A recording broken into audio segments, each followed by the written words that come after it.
Welcome, everybody. I'd like to start off with, if everybody would join me in the Pledge of Allegiance. I pledge allegiance to the flag of the United States of America and to the republic for which it stands, one nation, under God, indivisible, with liberty and justice for all. I'd like to start off with just an introduction of everybody, go right around the table, so our guests know who's who. And I'll start right over here. Steve Knox, co-chair, Albany. Matthew Fletcher, representative for Carroll County. Paul O'Brien, Selectman, Wolfeboro. Bill Gassman from Moultonboro. Kelly Collins, Town Administrator in Wakefield. Chuck.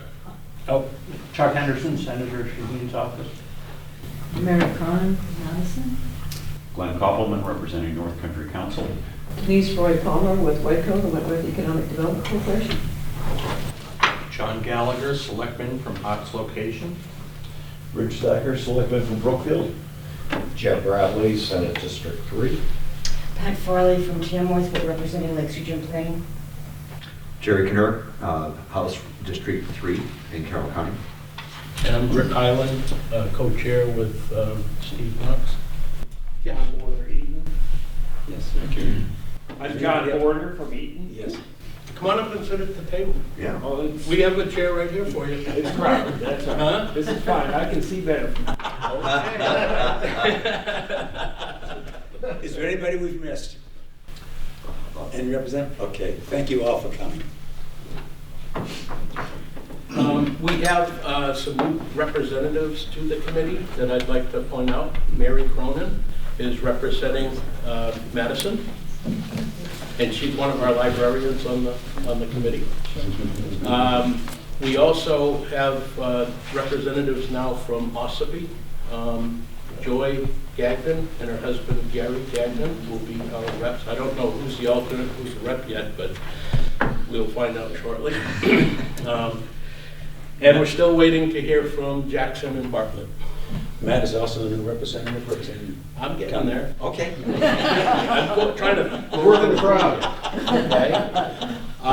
And Matt Fletcher he's our rep from Carroll County. He's representing the commissioners at our meeting. Okay.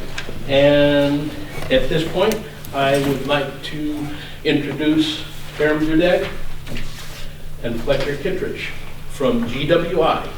Steve and I met with Kerem several weeks ago. We had a good conversation. They're very interested in our county-wide effort, and we thought it would be prudent to get them in to talk with us about what they have to offer us and answer any questions that we may have. And Steve already asked 200 questions. But I've got another 200. So, without further ado, you're up. Thank you so much for having us. It's an honor. I have an emotive connection to New Hampshire. I'm a graduate of UNH. My son goes to Plymouth State. I'm a very part-time resident of Jackson. So, we should encourage Jackson to. We should. We should. I like that. I've been hiking in the White Mountains for about 30 years, so it's good to be here. I think it may make sense, this is a conversation, a relaxed conversation, so it may make sense for us just to give you a 5-minute overview of GWI, who we are, what we do, and I'll lead off and I'll have Fletcher kick in. We've been around for 25 years. We celebrate our 25th year this August. We service all 16 counties in Maine. We were the first ones to bring up dial-up, the first ones to bring up DSL, the first ones to bring in fiber.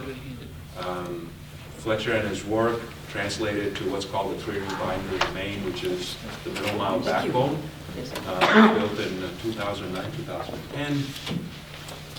Our livelihood and our passion in life is to connect up communities to fiber, because we believe you should have a choice in having options. We believe gigabit fiber is the basis for our 21st century civilization. We believe it should be affordable. We are maniacal about data privacy and security. We're maniacal about net neutrality. These are things we have taken positions on even at the federal level. We champion communities to the hilt. We believe in participation. We believe it should be affordable to all. And that's what drives us every day when we get up to do what we do. In Maine, we are known for our customer service, so we have a full company. We're located in Biddeford. We have crews everywhere in Maine. We have some small presence in New Hampshire, and we want to be able to augment and amplify it. But we are a full-scale internet service provider. We provide voice, telephone service, and fairly soon, hopefully, we will get into some video too. So we do all sales support. We do all support ourselves. You can call us anytime, 24/7, 365. There's always a human being answering the phone. We pride ourselves on that. We pride ourselves in working with communities. Our goal is to understand what are your needs for the network you would like to have, what kind of challenges we would like the network to solve, whether it be remote working, distance learning, telehealth, because the value of the network at the end of the day is when you use it, and we want to learn and listen, how would you like to use it? And we've done a lot of work in Maine with communities, in rural communities. I'll let Fletcher give you a sense of some of those large-scale projects that we've done. Hopefully, we can share some learnings that we have had and some tools that we have in our arsenal to be able to discuss with you and see how we can wire Carroll County all together. Can't do it by ourselves, but we can do it together. So we've been doing this for 25 years. I grew up in Maine and went to college there, and then went down to Cambridge, Massachusetts in the early 80s and joined a research lab and became a graduate student.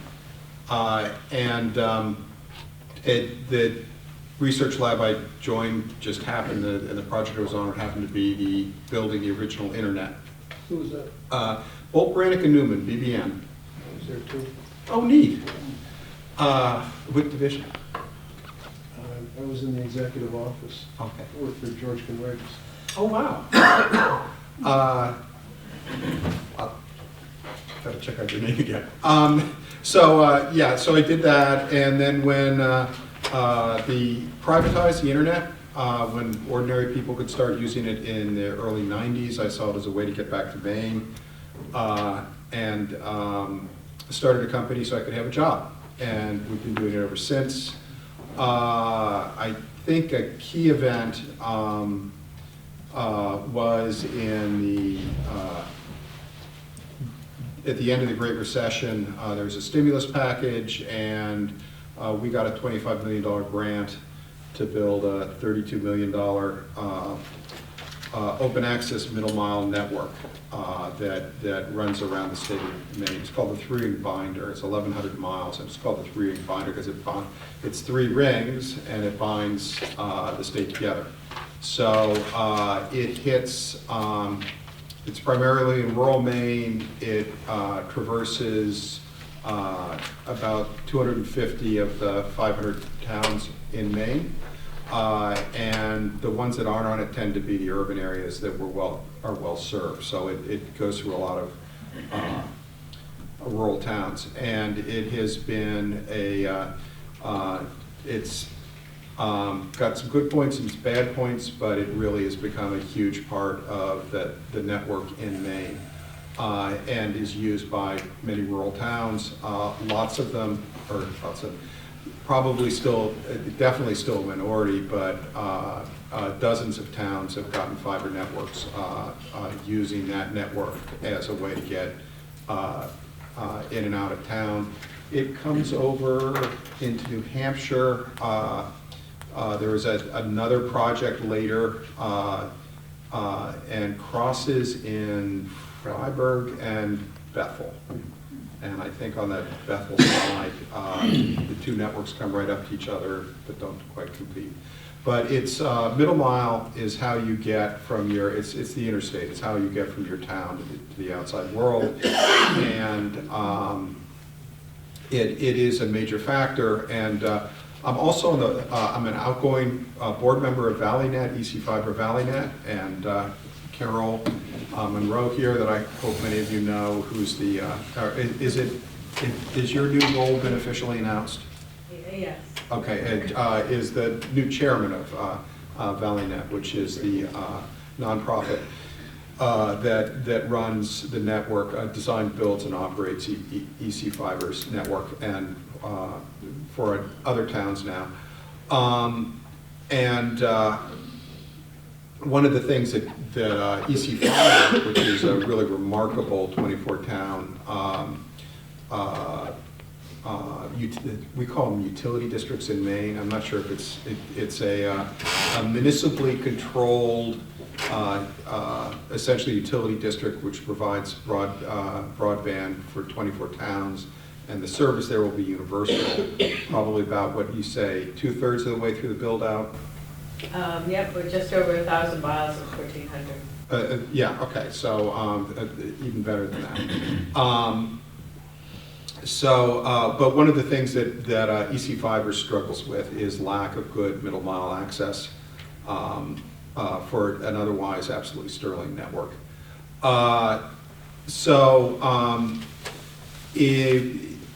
We've been building fiber for about 12 years now, and a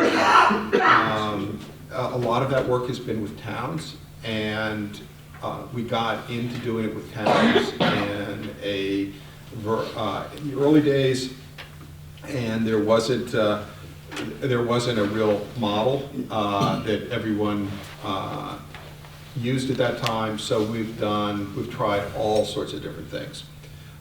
In some places, the town has gone out and bonded and built. Using people like GWI, we helped them with it. They basically had their own network built and funded by taxpayer funds, and to some extent still subsidized through taxpayer funds. And I'm thinking of the town of Wolfeboro, which is a town that's a set of islands off the coast of Maine, about 3 miles off the coast.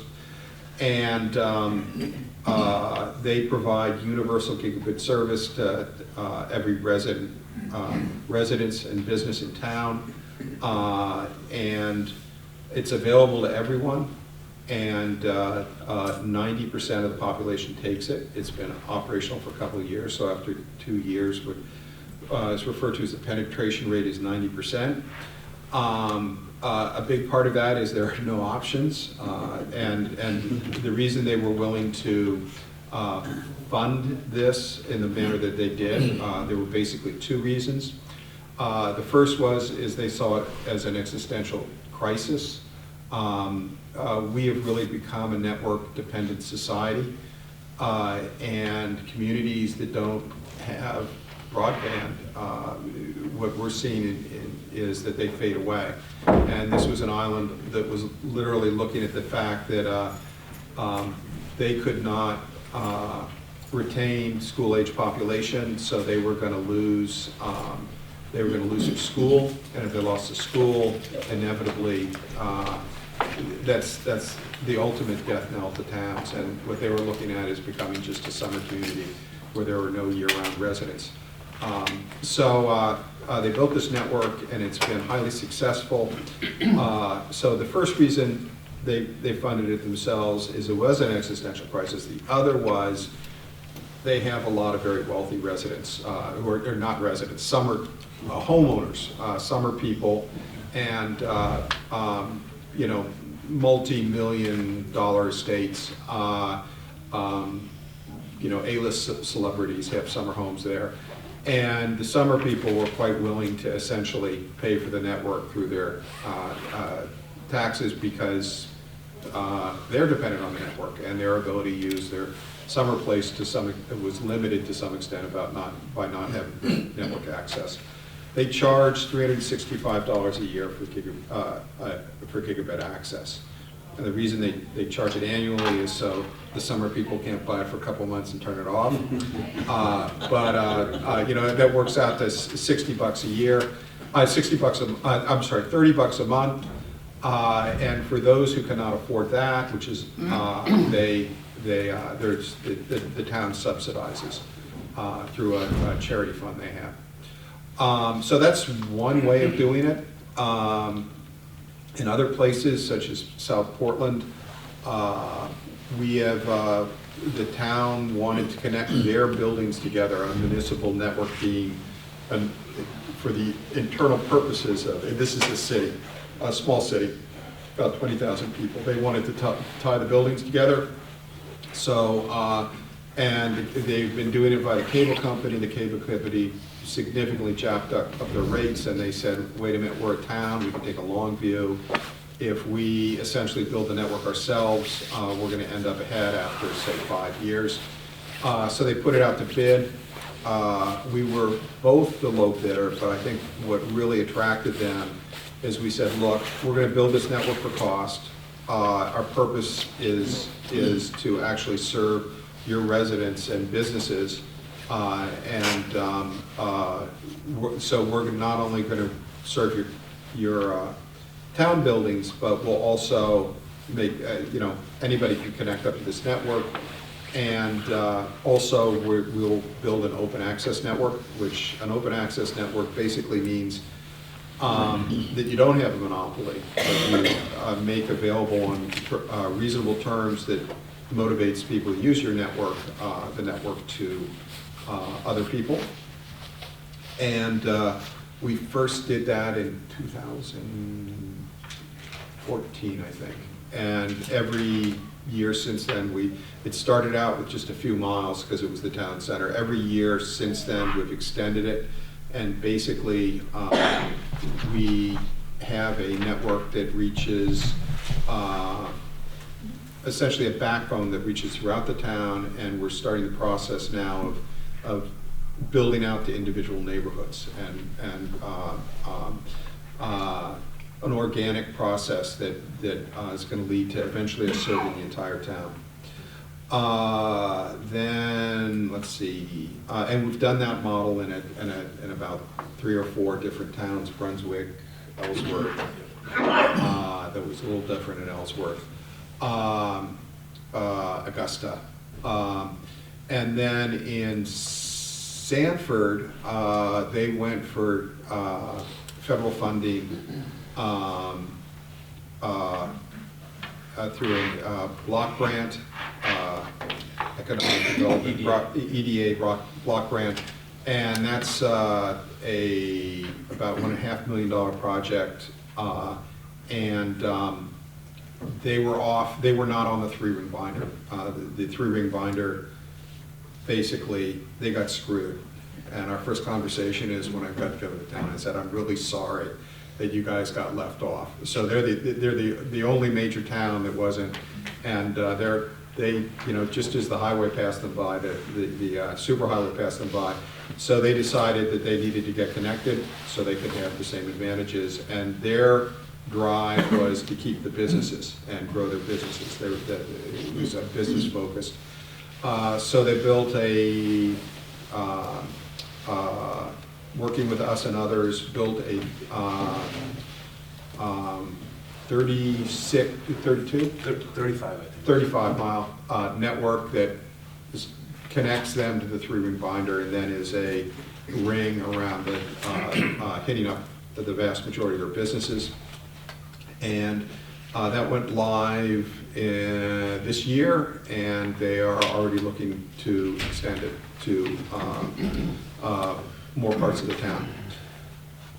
Having said all that, and we are in some ways a for-profit ValleyNet, in that we also build, design, and operate. We have decided through our experience to add an F to that, which is finance, design, build, and operate. And we're very interested in bidding on various components if you go the EC fiber route. What we've found is 2 things. One is there are lots of towns that just can't do it for a variety of reasons. You all are significantly ahead of many places that have just as much need, but they don't have the ability to build the consensus the way you all have, and have people drive the process. Most people, most towns, I mean, the poorer the town is, the less resources they have, and it's people resources as well as other things. So it's not going to work everywhere. It's also takes a long time to do these things. You know, we've been involved in a lot of them, and it seems like 4 to 5 years is about how long it takes from start to finish, and most of that is around work that you've probably already done around organizing, so you probably are a few years into that process, but still it takes a long time. So for that, and the second reason is the availability of federal funding. So we have moved over the last year, or 18 months, into the process of obtaining federal funding and doing it that way. And we're thick in the heart of that. And in that model, we go out and we apply for federal funds, either low interest loans or grants. The vast majority of it is so far it's about 90-10, a loan to grants. But the loans are very attractive terms. They're better than you would get as a municipality, and we're in the process of then building out networks to people based on that. That process is a major pain, and it's difficult to qualify for the loans, and it's time consuming and a pain process to apply for them. And we're just and we've been told that we're at the procurement process that it brings with it is going to be painful. But having gone through the process of that, we did this thinking, given the amount of money that's involved, that we weren't just applying for one time. That we're going to once we get through the process and we set ourselves up so we qualify for the loans and we learn the process, that we're going to turn the crank every year. So right now that's our intention.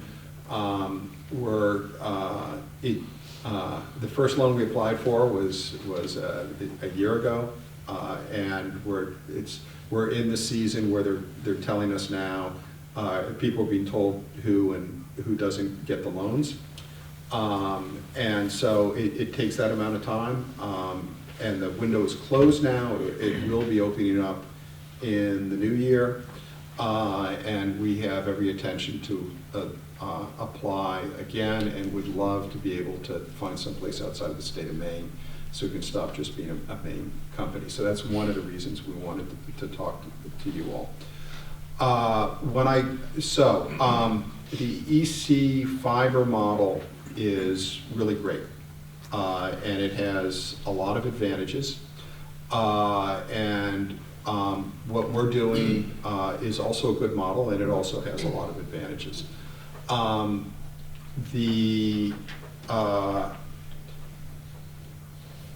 I think one of the differences is, one of the differences is that when the town owns things, you kind of have a monopoly, but it's a different type of monopoly.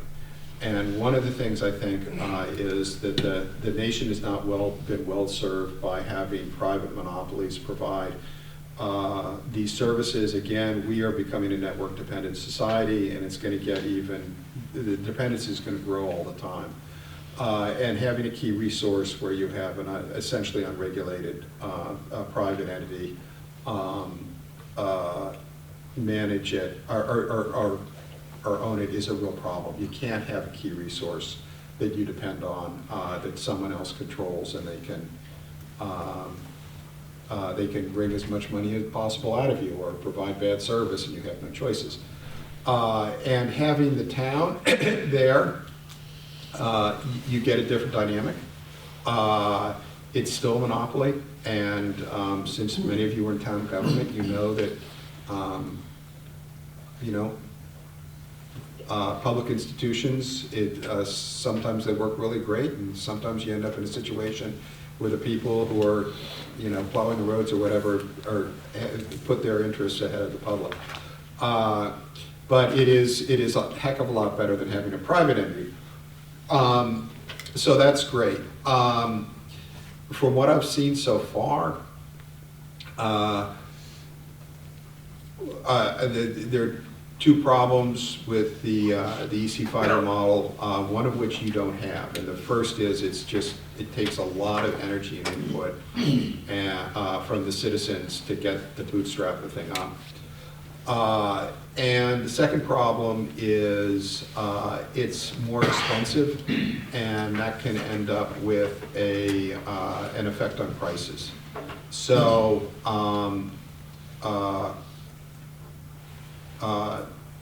the reason it's more, there are two reasons it's more expensive. One is lack of scale, and even if you all band together, you're not going to be that big, and there are going to be a bunch of costs that are going to have to be spread out over the number of users, and you're just not going to have that many users.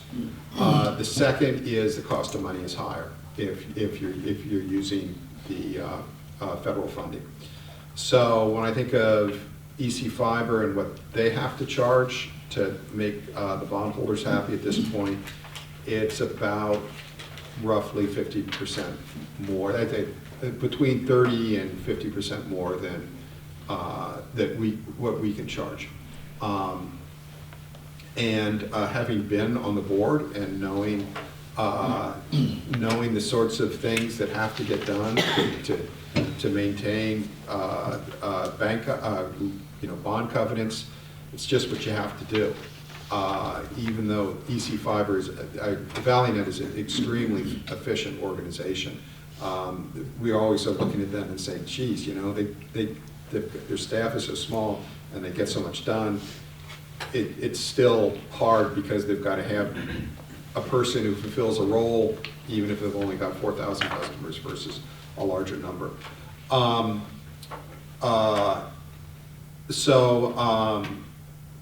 That's an issue, but you really ought to look at both models.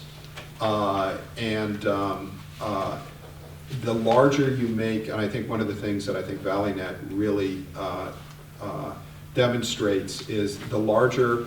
I know it's incredibly hard. I mean, we have these school districts in Maine which are just unbelievably painful. It's very difficult for towns to work together because the different towns are so different, and so their interests can diverge.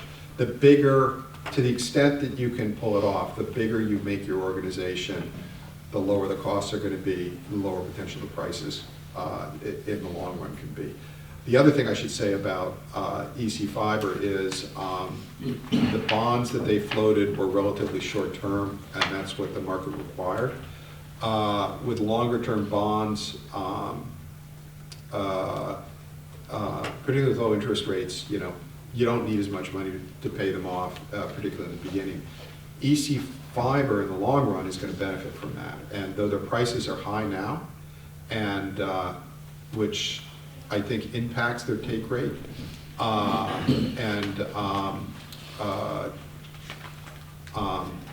don't know if Carroll can talk about take rate or not. I certainly can. But the higher the price, the fewer people can want to use it or can afford it.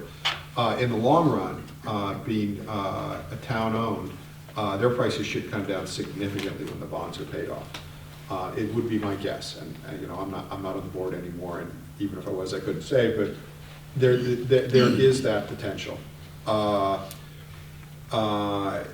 As long as the towns don't treat the network as a revenue opportunity too excessively, because at some point it's a great flywheel of cash that's spinning up, and will generate a lot of cash in the long run.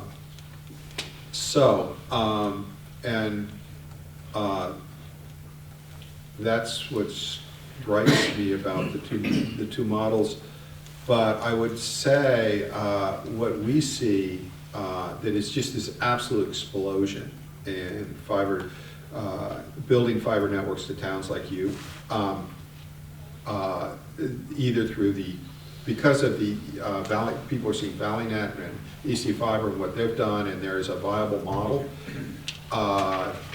Certainly, because of the large amount of federal funding that's coming in, and because even private investors are starting to look at this much more differently after we're 5 or 10 years in, and they can see, yeah, these things generate a lot of cash even in more rural areas, and that's happening too. So I am very optimistic from what I see about the likelihood of getting world-class networks out to small New England towns. So, No, I was just going to add that in Maine, with all the work that we have done, there is a quote-unquote a playbook of how you progress in stages to be able to realize municipal broadband or community broadband or public-private partnerships. It may make sense to have a learning from those experiences, at least in Maine, over the last 10 years. That playbook comes in really handy in terms of methodically organizing stuff that you've already done, but also then thinking through what are the next steps, and that may include, surveying. If that, what kind of surveying? How do you do a needs analysis? What do you do like a gap analysis? From that surveying, then what do you want to move to? Do you want to move towards a preliminary design? And if you do so, what kind of an RFP should be created? How should that RFP be offered? Once that preliminary design is done, what should be the next step? And how do you get private companies then to help and work with the community do a full-scale design? Once that happens, how does that broadband, call it community county-wide plan, then be used in a way that makes sense for companies like us to leverage and ask for federal dollars? I did share with Rick, and you're more than welcome to share it with the group, but in Maine, there's a fairly large county, like Carroll County, called Franklin County, that, just like you, got organized. They got a grant from the state that they matched dollar to dollar from the contribution from each town. Ironically, there were 26 towns, all 26 contributed. They spent 2 years working on this plan. The document is available. I hope you guys get a chance to read it. It's very comprehensive, but they went in stages.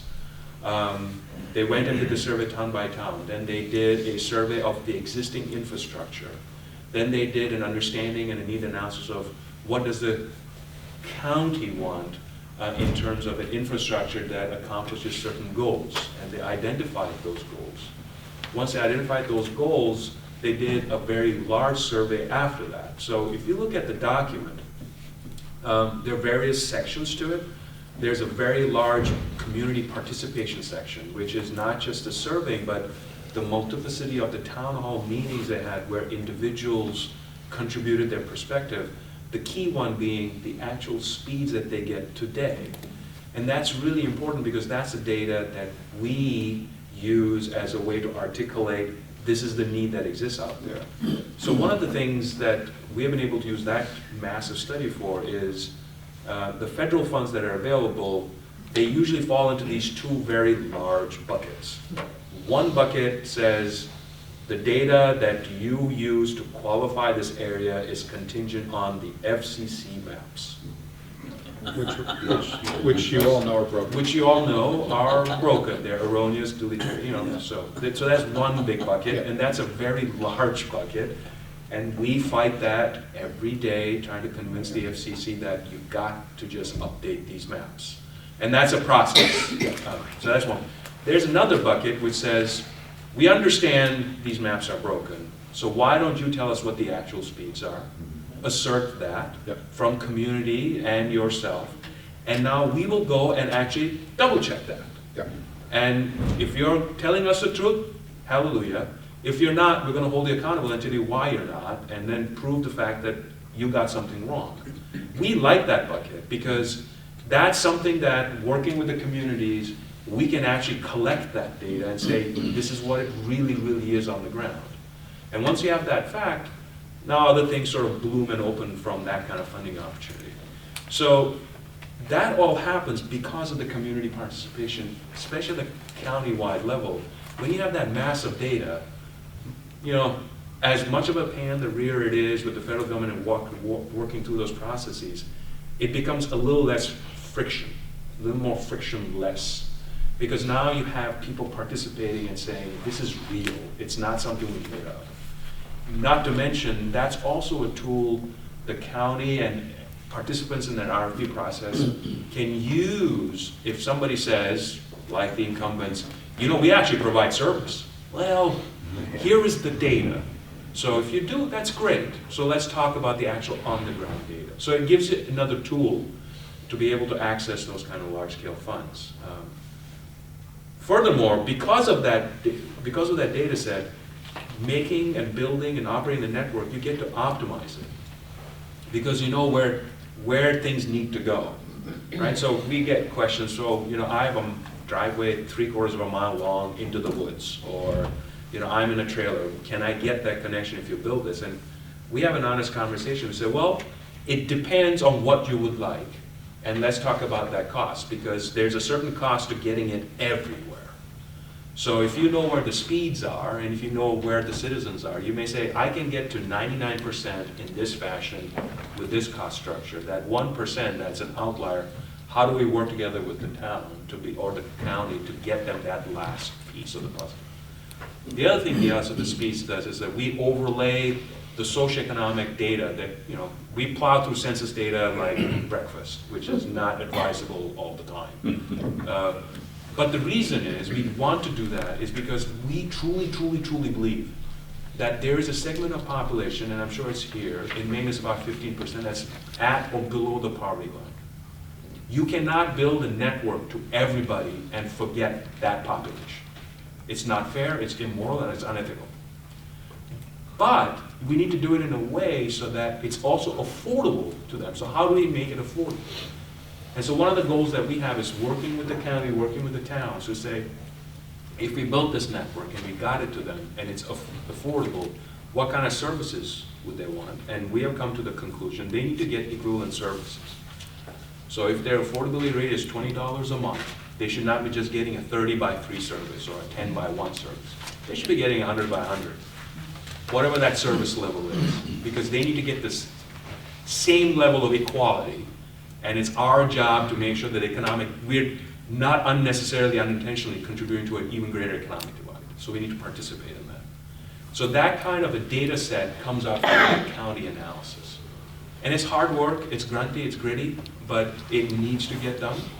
Otherwise, you put yourself back in the soup of 20, 30 years from now, we're having the same conversation and saying, well, you know, there's a segment of our populace that's not participating in the 21st century. And we want to be able to avoid that.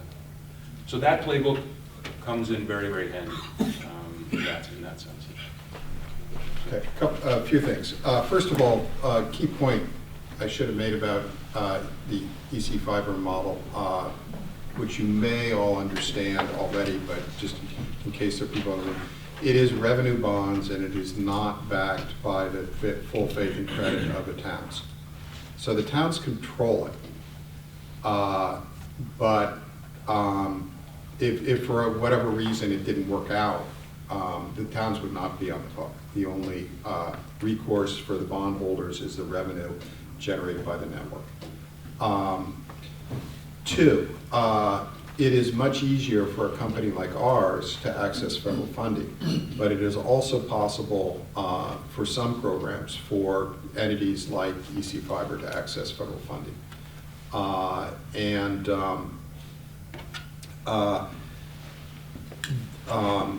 When Kerem talks about the bucket with the bad maps and the bucket with the that lets you use real data, the bucket with the bad maps is FCC. The FCC in the bucket, the good bucket is the USDA, and we've just been doing USDA.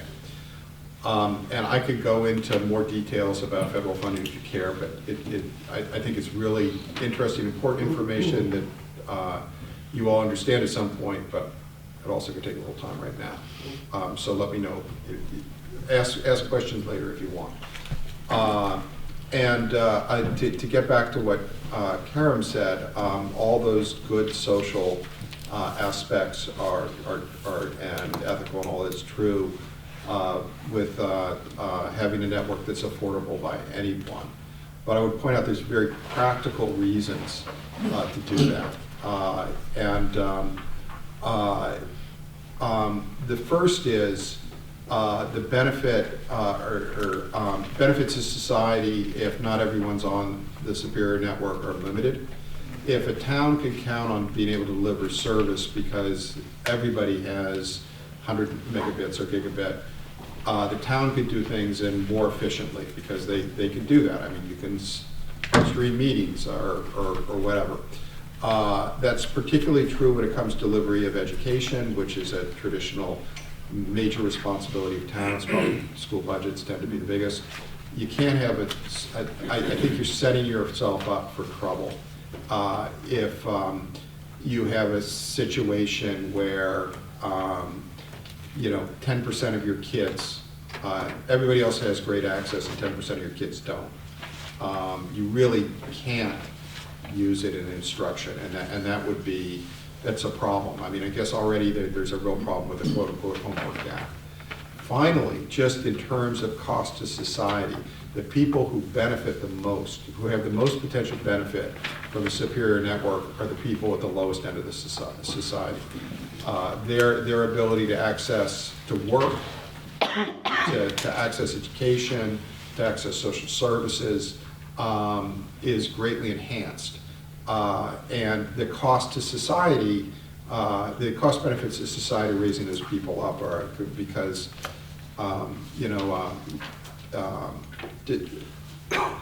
that's the most expensive part of society for the rest of society, the service. So there's just an inherent and profound benefit in doing that.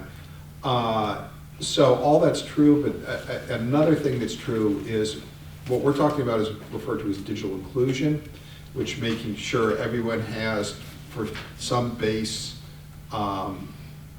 level of technology, everybody has access.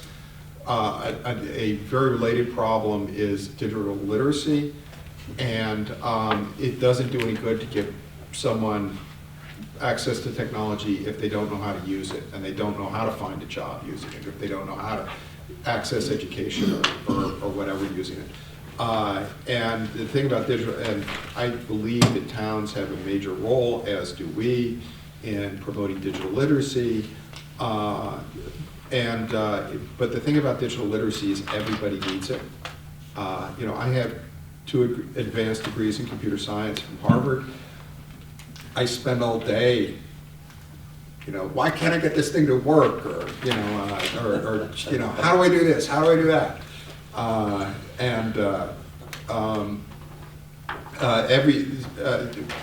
But it's a big role. It is not enough. This is not a job. This is going to be, I believe, an ongoing responsibility of towns, because towns traditionally have had 2 responsibilities: local infrastructure and local education. And the technical infrastructure, you're not just going to build a network once and it will be done. There's going to be an ongoing need, A, and B, it's educating people about these sorts of things is as important as the other forms of education people get.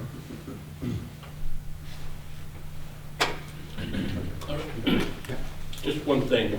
When I introduced these gentlemen here, I forgot to let you know who they actually are, which impressed us at the get-go, because they seeked us out. We didn't seek them out when Steve and I originally met with them.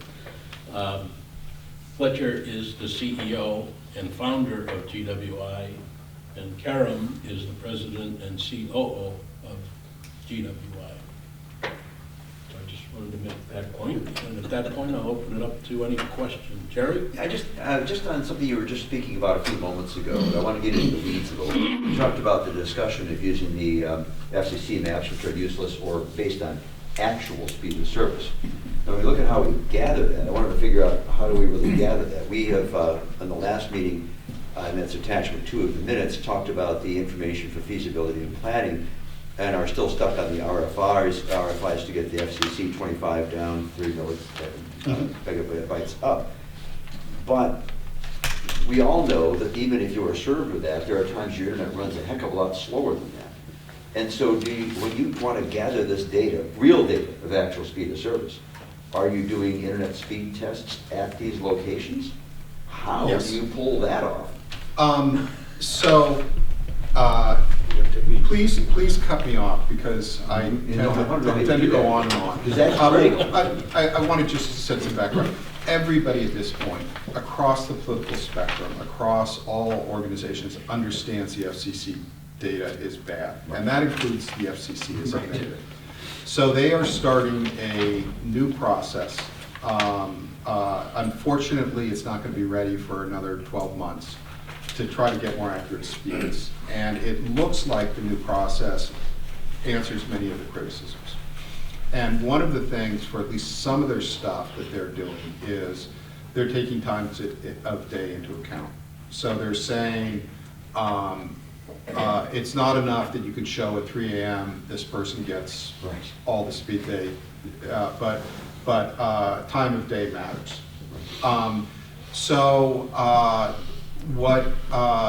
And they are also doing something which is, to answer your question, the sort of thing we're doing, which is they're opening up for what's called crowdsourcing. And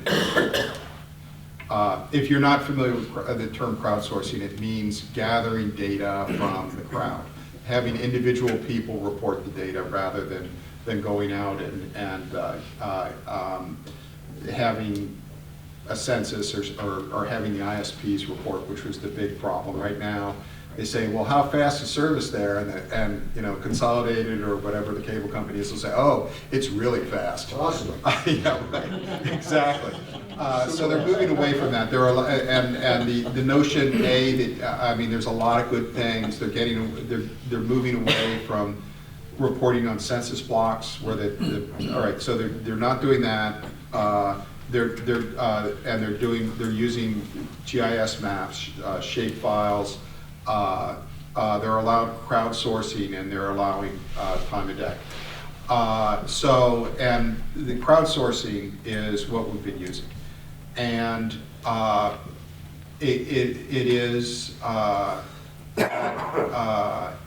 data is impeachable because you can say, so and so did a speed test, but their kids were running, streaming, playing games, and someone else was streaming and all that, and you can't trust that test.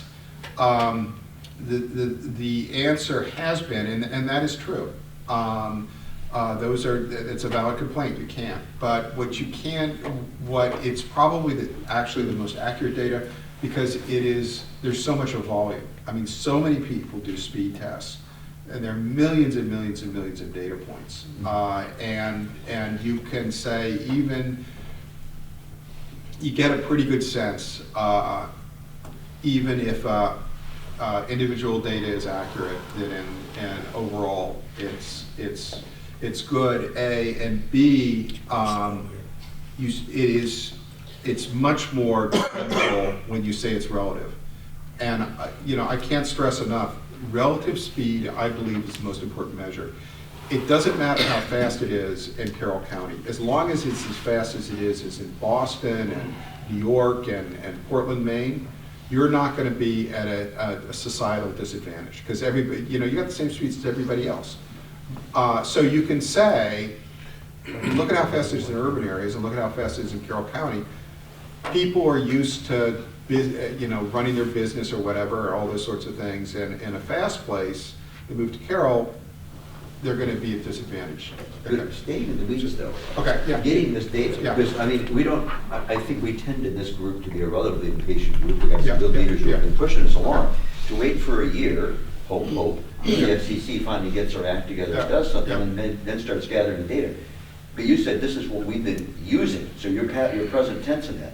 How can we use that to be able to do our crowdsourcing and get that data now as we go through this process rather than RFIs? Is there a way that we can, I mean, do you provide a uniform speed test to everybody so they know what it is?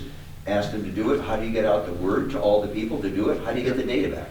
So I don't want to stay in the weeds. Kerem does that. So there are a couple of layers. First, you have to reach out and educate, right? And that repetition through meetings, social media, mailers helps. And that is an education of the importance of it, and also how do you carry out the speed. So because an accurate speed test is what you're getting into your house. It's not over your Wi-Fi, which tends to complicate stuff. Okay, right? So, and that's a subtlety, because you may be, even today, you may get a gigabit service into your home, but if you've got something crappy from Linksys and you're not getting what you want, you know, that can cloud all sorts of judgment. So for example, when we say on our fiber networks today, we say we guarantee your speed, we have a small guideline say how do we actually guarantee it. And also the fact that, you know, if we guarantee it, we're actually guaranteeing it also over your Wi-Fi, because we give them something that will get them what they are actually paying for. So, you know, technology exists out there. We're not the only brainiacs who figured that technology exists. Whether or not they want to use it, it's up to them. So that's one level of education. The other one is there are methods available to you as a county that you can actually get speed. So there's an organization called MLab. We can send you all that information, right? So you can talk to MLab. The important thing is, remember, the data that goes into from crowdsourcing should be private and secure, right?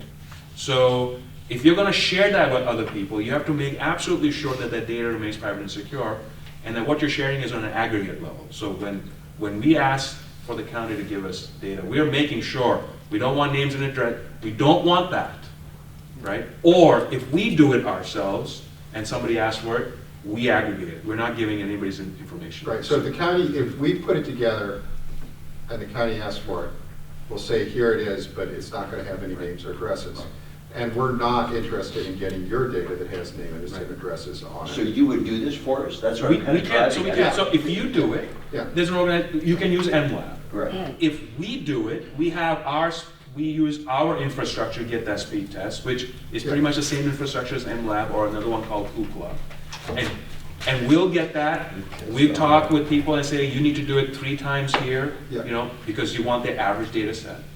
We'll take that data, analyze the data, and then we'll say, okay, their average speed from essentially the spigot is this, in this location. But the bottom line is, if we want to work with you, we can give you that job. Oh, It's also something, depending on your capabilities, that's MLab is a academically led nonprofit consortium that they don't do the work, but they supply you with all the tools. Is it EMLAP? Little m, capital L-A-B. And, you know, and just send us questions and okay, thanks. And the state of Maine uses them. So the state of Maine has an entity called Connect Maine. Yeah. So starting last year, after a lot of encouragement and planning, so they put this on the Connect Maine website, where citizens can report what they're doing. Right. So they go through the MLab. So the way the state of Maine is organizing it, if you look at the Excel file, there's no names, but it gives you an address range or where that data was collected. And the data is saying it's less than 25 by 3. So it's not actual one, because they want to keep that specific sort of way. So you can do it a whole bunch of different ways of how you want to organize that data. One last caveat. For us, you know, you were talking about the 25 by 3. So for us, the definition of broadband is not 25 by 3.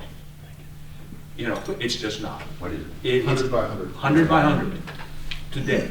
And you can get 100 by 100 on a gigabit network, which means in 20 years, if you want a gigabit by gigabit, it's actually 940 by 940, you'll get it. And if 50, 60, 70 years from now, if that fiber optic cable is still there, by changing the electronics on either end, you'll get even more. Yeah. So that's how we want to think, because whether it's our money or it's your money, it has to survive generations. So we do not buy into this notion of, you know what, if you get 25 by 3, congratulations, you got broadband, it'll be good for the next 15 years. Yeah. No, it doesn't work that way for us. And I think you all probably already know this, but the asymmetry in speeds is a technology artifact. The cable and DSL were both developed when the model was broadcasting television. And that's not how, at least in our experience, it's used in rural environments. There's so many people who have home businesses or telecommute at least part of the time now, and that's happening more and more. And they really need the symmetry. Because if you're having broadcasts, if the world's talking to you and you're just having things broadcast at you, asymmetry is okay. But when you need to talk to the world, and usually economic activity involves that part of it, then you really need symmetry. Okay. Becky had her hand up. Okay. A couple of questions. One, we were sort of, as a group, had sort of said we don't want the taxpayer really funding this. So is your business interested in private investment as well as grants? And Yes. so you would accept private Yes. investors in with a return? And I hear that, and I just want to stress that the EC Fiber model, it's not funded by the taxpayer, except for maybe indirectly if you take the time that the town officials use in these meetings. But other than that, it's funded by the ratepayers. So it's a revenue bond, and it's when people pay their bill for their internet access, because this generates money. I mean, that's what makes it different than a road or any of that stuff. People in the U.S. are used to paying a user fee for their internet access. So the short answer to your question is yes, we're interested in that. But I think that I just want to make sure you understand that both models don't have the taxpayers paying for it through their taxes. All right, now I saw a bunch of hands. Steve, I don't know who I was just have first. one more question. Are you going to follow up? Go ahead. You were talking about gradients of income, low income, whatever, and you said you used the census. Well, I know after looking at the census data, Yeah. after looking at the 2018 census data for our state, Yeah. in our area, there is only one area that's listed as a lower income, Yeah. being less than $22,000, and that's a small little segment of Berlin, New Hampshire. Yeah. I know our population is much lower income on that based Yes. on our, this is going to sound weird, but based on our free and low income meals to the Yeah, school. yeah. So- Can we use that data Yes. instead of Yeah, census data? absolutely. So we use the census data for planning purposes. Okay. For subsidies, I think you're absolutely right. We ought to use an existing poverty measure. And I think free and reduced lunch would be one of them. That covers a portion of the population, but then there are other federal poverty measures that you want to look at. And our thought on for the network, I mean, you can do anything with the network that you funded, but for what we funded, what we're hoping is we would come up with an agreed upon measure for that, and that we would provide part of the subsidy, and either the town or the state would provide, or hopefully at some point the federal government would provide the other part. And for other services such as telephone and heat and things like that, the subsidy has come from the federal government or the state governments, and I think that that's the natural place for it to end up. It's just there's more work that needs to be done at legislatures. I just wanted to mention, New Hampshire did do a broadband crowdsourcing mapping thing through UNH. probably about 8 years ago. Yeah. That infrastructure still exists. I'm not sure on their end what they have to be able to bring that back up, but it's already there and it's already data from that time, at least. Yeah, and so we, that was probably, I'm pretty sure that was funded through the ARA. It was. Yeah, and so that's what the state of Maine, which is they have pretty useful maps. And one of the things about those maps, I mean, you were talking about Franklin County. The county did a report. They put some money into it. It meant that when we said, okay, we're going after federal funding, you know, there were all these towns that wanted it in Maine, but we went to Franklin County first and looked at doing the entire county because it was so easy given the data that they had already gathered. So that has kind of become our model for the sort of support. If we're gonna fund this ourselves, having that sort of support is great. But what's also really helped is the state of Maine maps, and I don't know what the state of New Hampshire is. Now, the received word on the street, Maine has a worse problem than most of New Hampshire, and Vermont has a worse problem. I'm not saying this is true. This is what kind of like when we all get together at the bar and talk about it. You know, it's like Maine's got a big problem. Vermont's got a problem too, and New Hampshire's pretty much, you know, it's not a top of mind the way, I mean, the governor is talking about broadband all the time in Maine.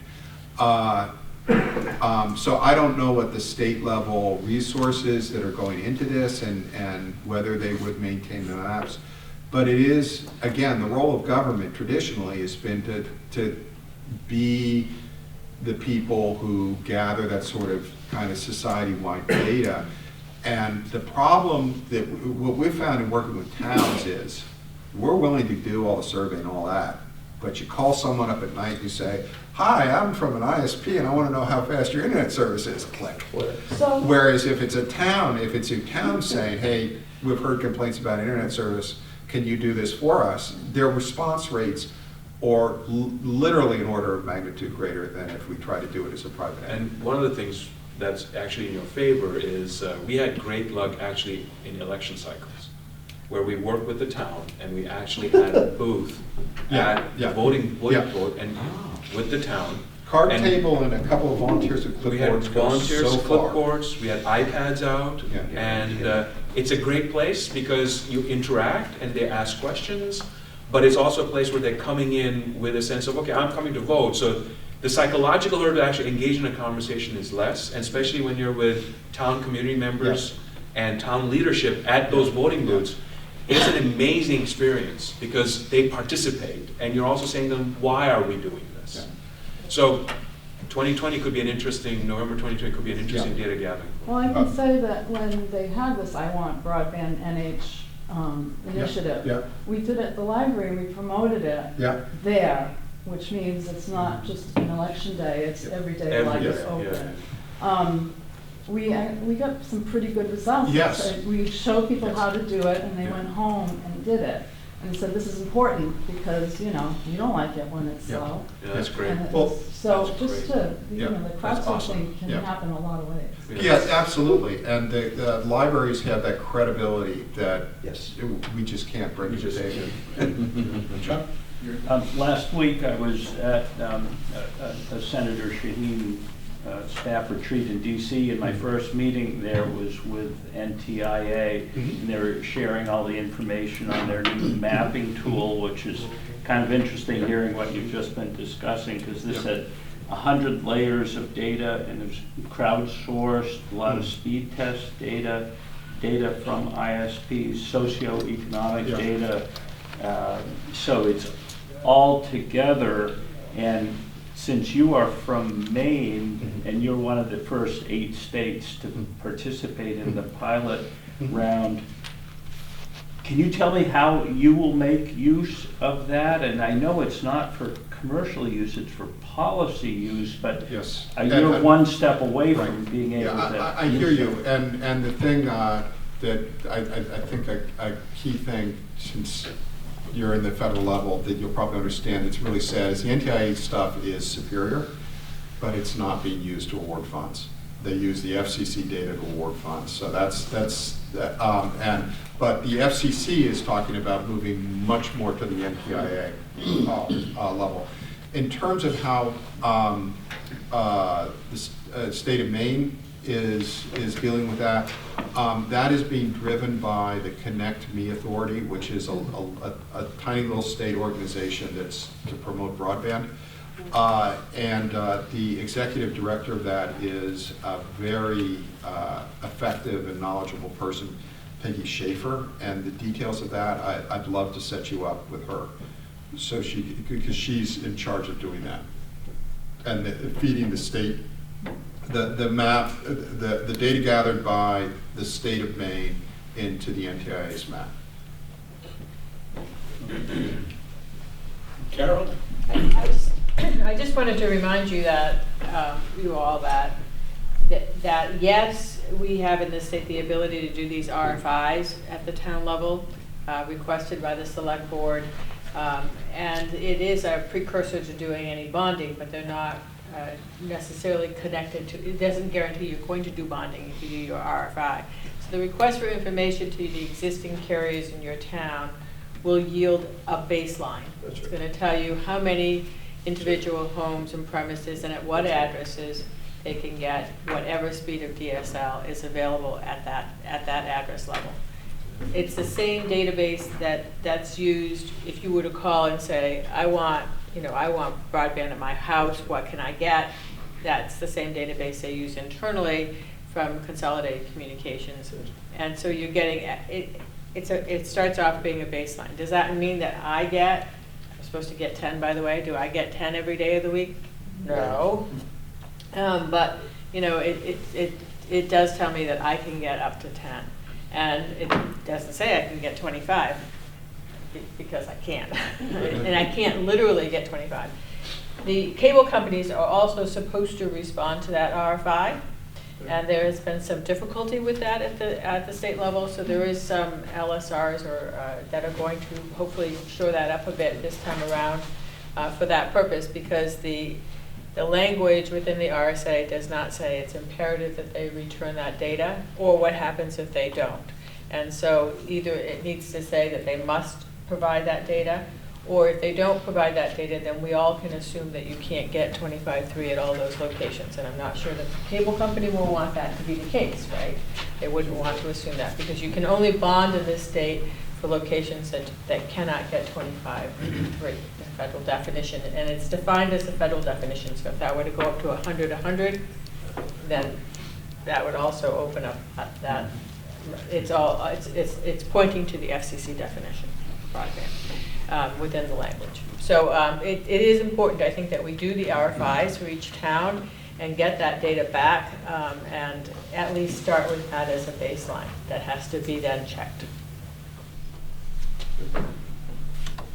Gentleman in the back. Joe Comment, I'm a Moultonboro resident. A different vein of thought, rather than the FCC and Chair Pye's renewed efforts on mapping, targeting more the technology side of the issue of why we're all here. Now that the state of New Hampshire, under Senate Bill 103, and it manifested itself in RSA 53A, subsection 2, which, by the way, state that each of the participants of the towns have their own, regarding the statutes, you're going to pay your own way because it's part of the statute. But referring to GWI and recognizing that fiber to the premise is what I actually am hearing, is probably the ultimate in propagation for broadband. I believe GWI in 2016 divested all of its interest to Redstone Wireless. And on the same vein of thought, and from the great work that GWI has done in Maine, some of us have done some research, looking to the future and what Amazon or Microsoft or whatever, the technology changes that I believe you alluded to, not only from broadband speeds, gigabit speeds being terabit speeds in the future as well. What would be GWI's position, and would you folks be willing to work and create a hybrid not just in the trunks. I think I see you might know where I'm going with this, where if you're going to work with an Amazon or with Microsoft's doing with Interlink down in Texas, Iowa, and whatever, in the small towns for underserved, not unserved, but underserved with the statute in Senate Bill 107 last year, not this year, passed, which in essence has a problem, doesn't address underserved, only addresses unserved, which may be a legal issue here in the state of Massachusetts, state of New Hampshire, that I believe is being worked. What would be GWI's position if one of the multi-towns, not only in Carroll County, but looking to the future, in the state of New Hampshire, under New Hampshire state law, to work with the towns to say, gee, if they want a hybrid system, try to get FTTP right to the premise, but in some geographies, say here in Moultonboro, there's a mountain or whatever, would you be willing to work with a wireless or a fixed wireless mechanism and to create a hybrid to introduce that in that town? Thank you for your time, by the way. The short answer is absolutely. I love the fact that you know about our selling our wireless to Red Zone. We had bought that about 5 years earlier, and it's like a boat. Your second happiest day of your life is when you buy the boat, and your happiest day is when you sell it. We're absolutely willing to work with people, and that's a model we're actively pursuing. We don't want to do wireless ourselves. One of the fact is wireless is inherently less reliable and slower, just based on physics, than the fiber stuff, and we found it was a real problem for us having a product that was this good and then a problem that was that good, and explaining to people why they got the dirty end of the stick when they had wireless, and doing things like a speed guarantee. We can't do a speed guarantee on wireless. Those sorts of things. So, but all those wireless systems require fiber to, just as 5G requires fiber to the small cell or the base tower or whatever. We are very happy to be part of the fiber part of the equation, and are actively pursuing, because it's good business, people who do the wireless part, and we'd like to sell to them. So I agree with Carroll.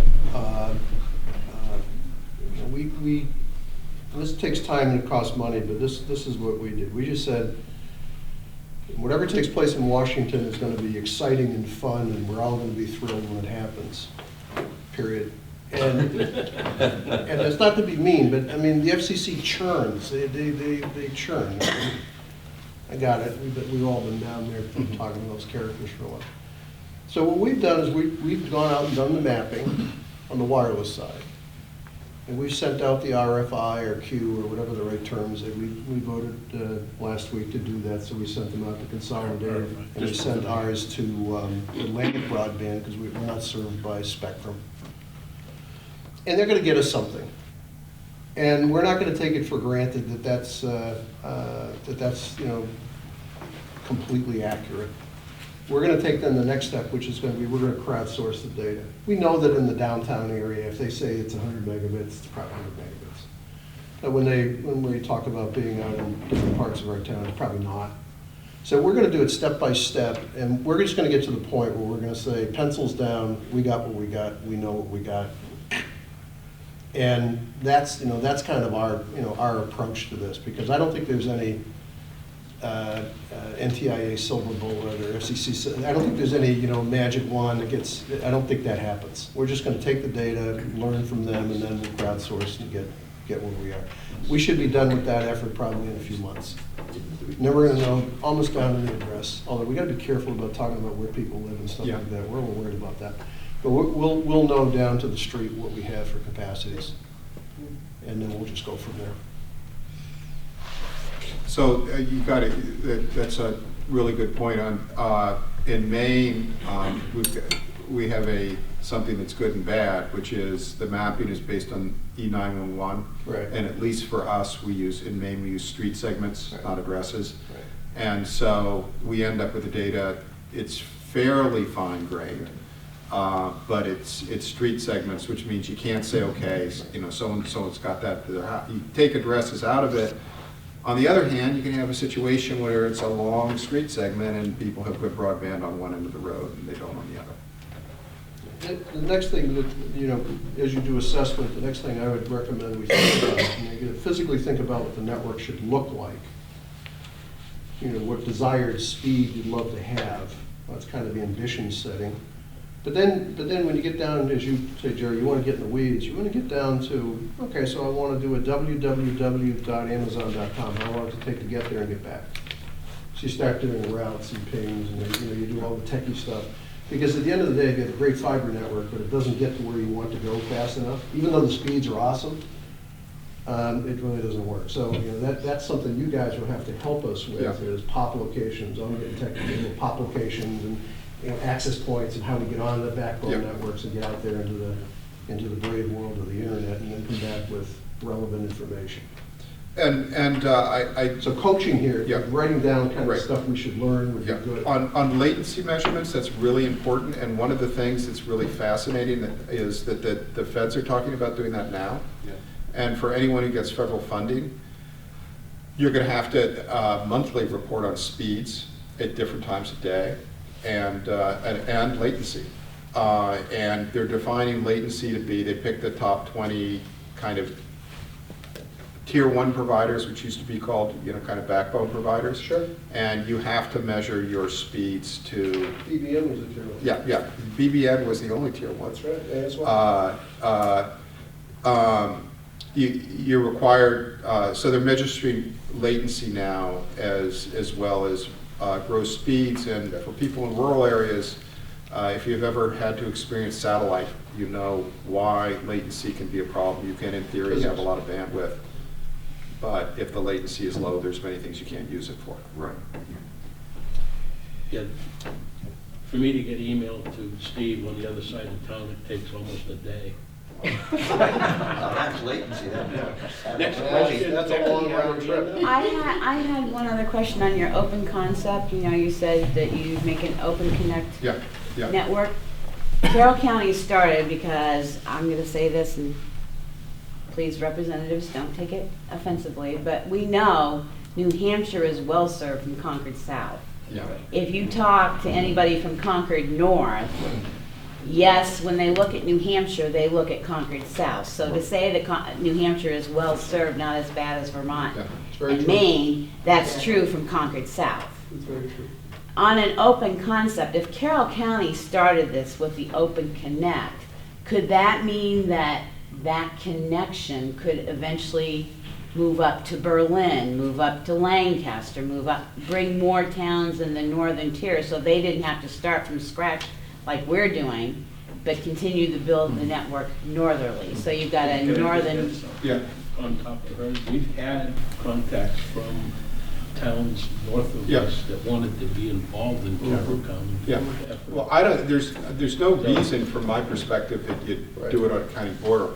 The world's expert on this topic is Carroll, though. You want to talk about what is going on? Carroll. We have the world's expert here. Well, I think the question is, at what point is the network too big and is it manageable? So EC Fiber is 23 towns. That's fine at 23 towns, and I think, but when you start having if it were 50 towns, this room, you have to think about this. You've got 50 people sitting around the table making decisions for this organization. Is that too big? Yeah. That's what we can consider.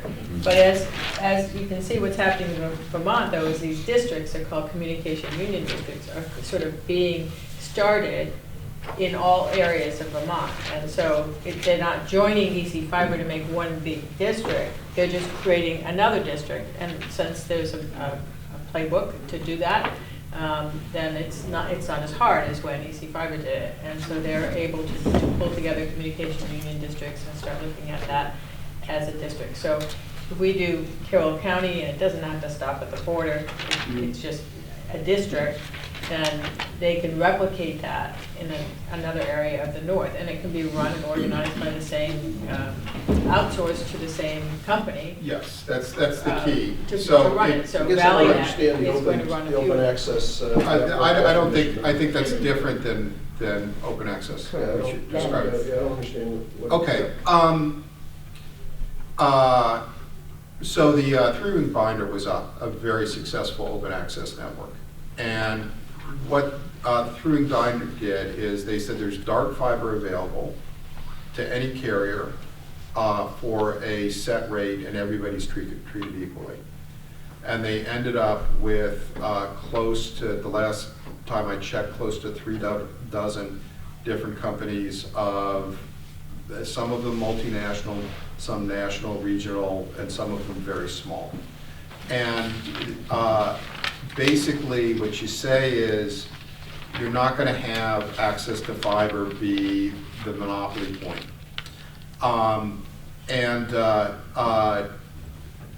Other that's been tried other places with mixed success.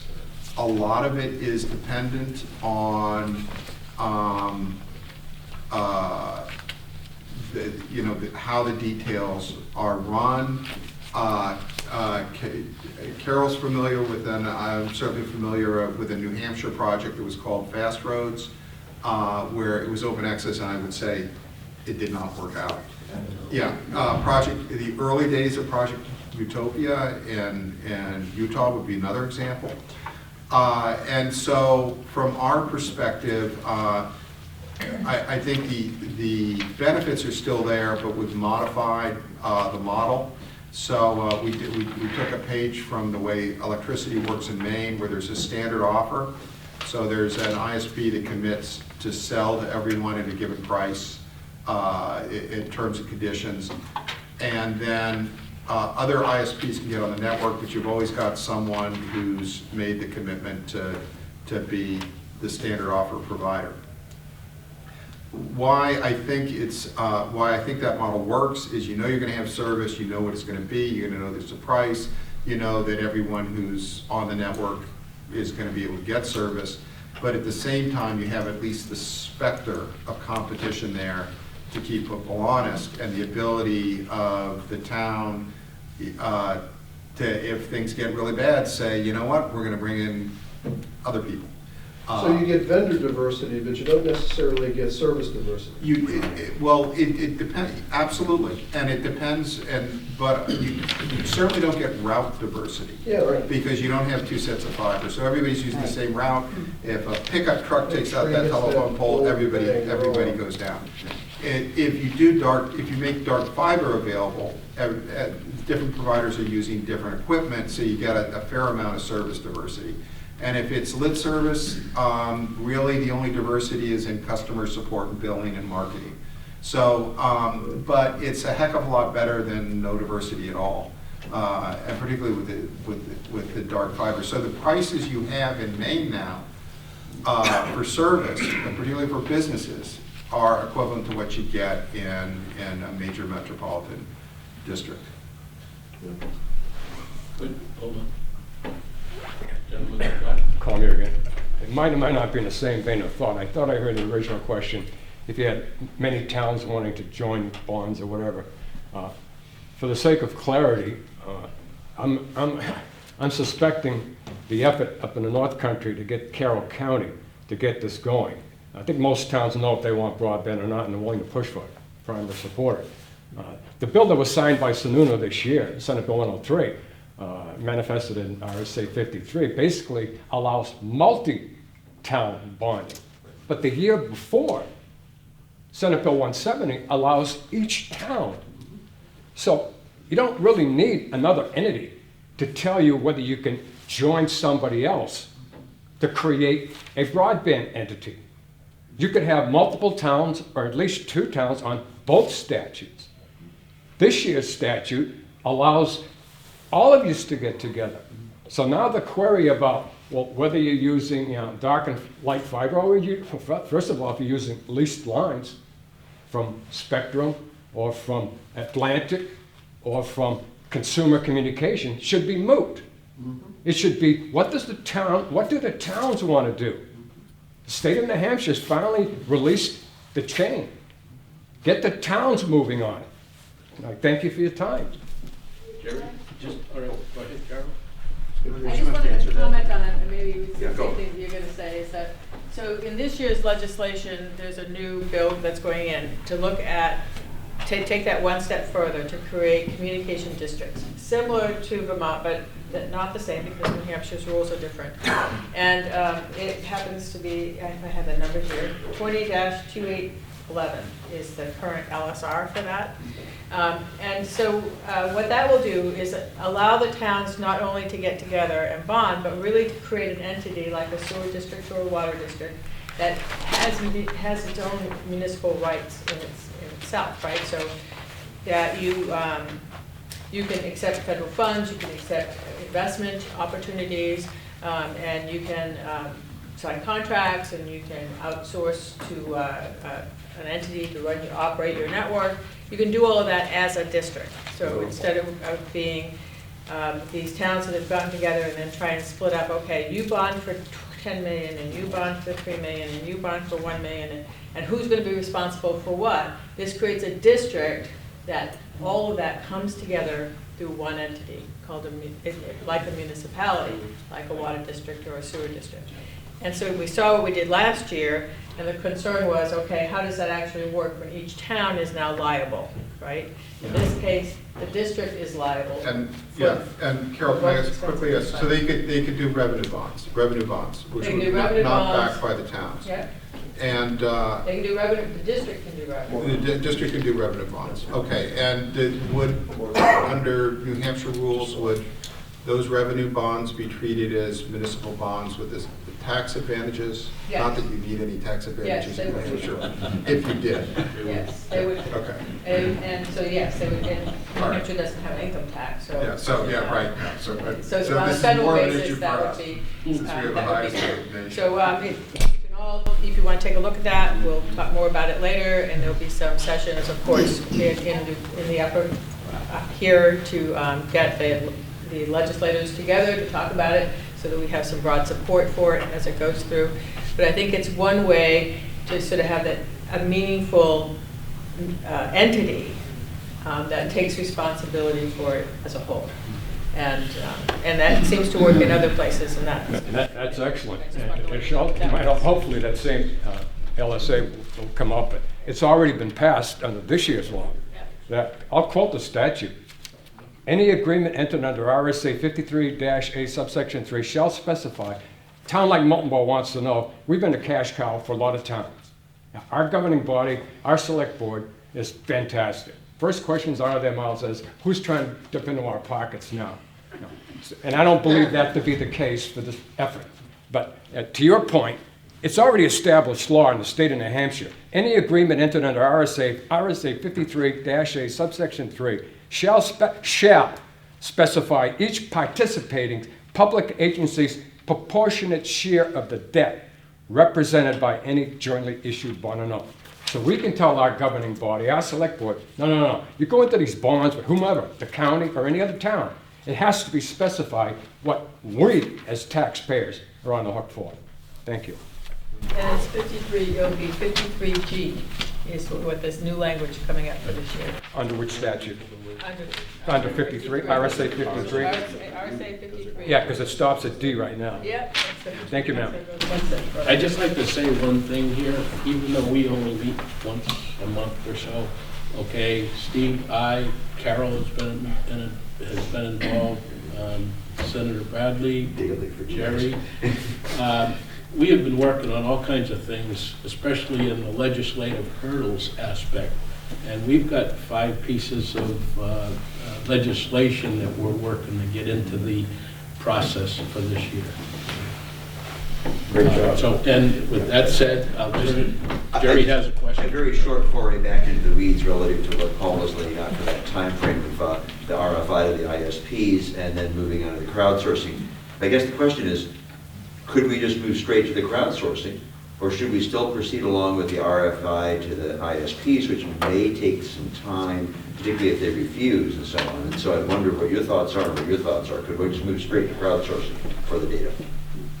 Our view is that we're going to give them a chance.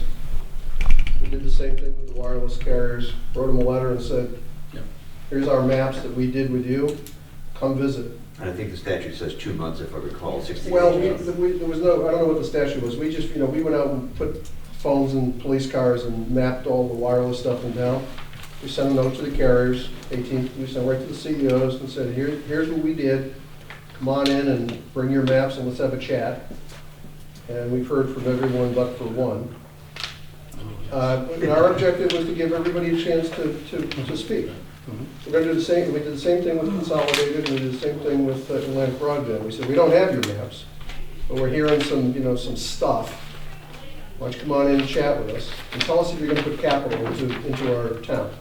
That's basically the ask. So now we send them back these the two landline guys. We send them back this letter, and we're going to give them a chance. And if they don't respond, then you go to Plan B. When you say we, are you speaking of? What's the we you're speaking of? Your town? We, the town. Exactly. We'll go to Plan B. But I mean, my concern is with all the different towns, maybe still a longer process. So I'm wondering again about what your thoughts would be. I think Consolidated is going to be really accommodating. No. From what I've heard, they really want to We help. met with Consolidated, and I'll tell you more about it later, provide time permitting. They said they would expedite the information coming to us. Right, but We just have to get the select one. boards. Yeah. We have to get all the select boards to pass a vote, okay, to make the RFI happen. I sent out a copy of the letter that all you gotta do is fill in. Carroll helped us write it and whatnot, and we need the towns to get on the bandwagon and get that done. We've also got the towns working on parcel lots, seeing if we can bypass the 911 information that we have a hard time getting, which we're working on legislation to remedy. I'm just curious. Okay, first of all, for both Atlantic Broadband and Consolidated, if you want them to be responsive, tell them you're talking to us. Competition is a good thing. And I don't understand. I don't understand why you wouldn't do them in parallel. Okay, so do a parallel. That's the bottom line. So I know parallel's good. Okay. Yeah. Sounds good. Are there any other questions for these gentlemen? Thank you very much. All right, now Steve, you have permission to ask your question. The $1 million. Basically, yes. You don't have any questions? I'm good. Oh, my. Because there was such a good presentation. All right, Carol? We're getting a lot of we're getting a lot of questions about this in other meetings throughout New Hampshire. Is what do you happen to think about Starlink?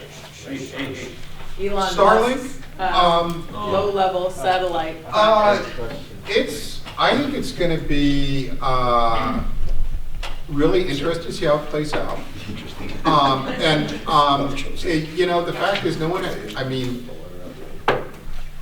it's not as though anyone's, other than the investors, are dependent on it now. So we'll know a lot more in a year. A. B, if it works out, it's going to be a really good thing. I mean, if nothing else, the level of coverage in places that you just can't hit now would be, I'm going to take a Starlink whatever when I go hiking. And, well, the latency, it's not going to be like, it's, I think it's like a tiny fraction of the distance. That's from 23,000. We're talking about a few miles versus, I think it's, 70,000 miles of the other satellites. I think it's 23K, so yeah. Okay, so it is, yeah, but it's a well, there was a, if you're into this sort of thing, you ever hear of Iridium? Sure. And that took years. They went bankrupt at first because they ran into problems. But more communication is better than less, and as we become a network-dependent society, having something, when the Soviets take out the landline network, you want to have a backup. I think it's also important to realize that their ambitions are not necessarily on the US market. Their ambitions are Africa and Latin America and sections of the Southeast Corridor and the subcontinent. Yep. So from a strategic point of view, it makes for great Elon Musk PR saying, I'm going to launch 10,000 satellites and I'm going to create this network. There's another ambition there. It's a larger, ready-to-go market with purchasing power in those large swaths of the geography. So, you know, if anything, you will see those networks, if and when they do happen, that those areas are going to come online first because they got nothing. And culturally, they already have cell connections. Right. Yeah, and, so landline connections. Yeah, and so I think the subtext I'm hearing, Carroll, is people say, why are we doing this when we can just wait for satellites? My take on that is there are some, for our perspective, there are literally, we have talked to probably close to 200 towns. We've got funding in the pipeline for about 25. And we're planning to send out another, expand that very significantly next year. It's not even worth discussing. There's so many people who want it. You know, the people who are holding off will hold off, and there's no force in the universe more powerful than broadband. So when towns start to get it, the towns nearby will come around. Pat? I have a question. Sure. I know that we're really happy that you're going to talk to us about this, and I know we're going to probably talk to a few other people. I guess I'm wondering, it sounds like you're really busy, and you're really busy in naming projects, and some what you just mentioned about money coming in 25 towns and whatever. I guess I'm wondering, should it be that you are the group that we want to pursue? How long would it take for you to begin to help us, and how long would it take to come to completion? If we would be, so we've been investing, and we've had some success. So we're in a position where we have been and are building our capacity. So we can start right away. If we pursue federal funding, that can take like a year. If you guys do bonding, it's going to take 2 years.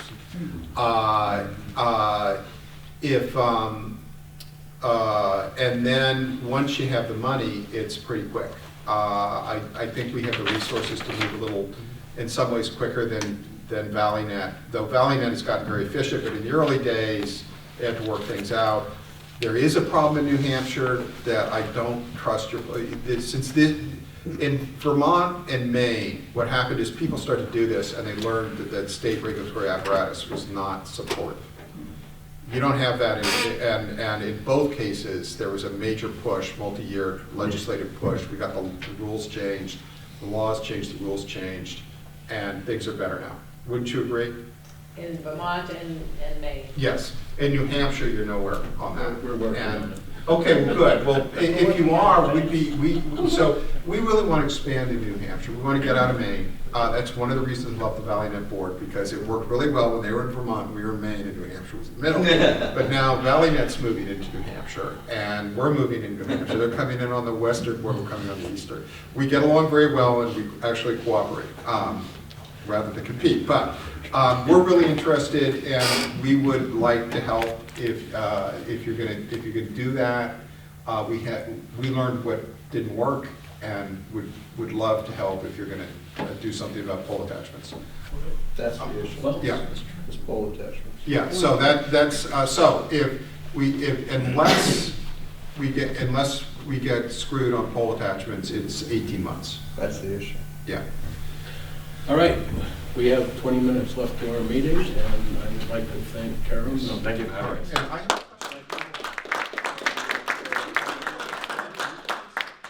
Briefcase? My briefcase.